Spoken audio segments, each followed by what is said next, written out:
YSR Congress party పెట్టి 15 సంవత్సరాలు పూర్తవుతుంది. ఈ సందర్భంగా మరి ఆనాడు దివంగత నేత మరి శ్రీ వైఎస్ రాజశేఖర రెడ్డి గారు చనిపోయిన దగ్గర నుంచి కూడాను మరి జగనన్నతో పాటు అడుగు వేసిన ప్రతి వైఎస్ఆర్సీపీ కుటుంబ సభ్యులకి, కార్యకర్తలకి, అభిమానులకి ఈరోజు మార్చి 12వ తేదీన పార్టీ ఆవిర్భావ దినోత్సవ సందర్భంగా అందరికీ కూడాను కృతజ్ఞతలు, ధన్యవాదాలు తెలియజేస్తున్నాము, శుభాకాంక్షలు తెలియజేస్తున్నాము.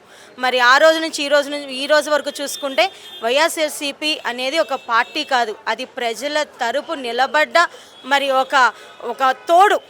ఆ రోజు నుంచి ఈ రోజు జగనన్న ఏదైతే ఆయన అభయహస్తం చూపించారో, నేను మీతోనే ఉంటాను, మీతో నడుస్తాను, నేను మీ మాట విన్నాను అని చెప్పానని ఆ రోజు చెప్పారు.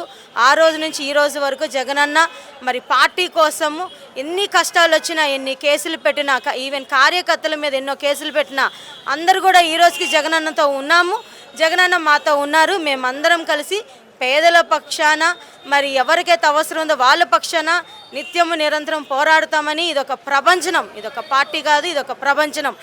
ఈ ప్రపంచనాన్ని ఏ కూటమి నాయకులు కూడాను ఆపలేరు, అడ్డుకోలేరు. ఇది ఒక సముద్రం లాంటిది, ఒక కెరటమి ఉప్పునై మరి కూటమి ప్రభుత్వాన్ని మేము తరిమి కొట్టడానికి మేమంత సిద్ధంగా ఉన్నామని తెలియజేస్తూ మరొకసారి వైఎస్ఆర్సీపీ కుటుంబ సభ్యులందరికీ శుభాకాంక్షలు తెలియజేస్తున్నాం.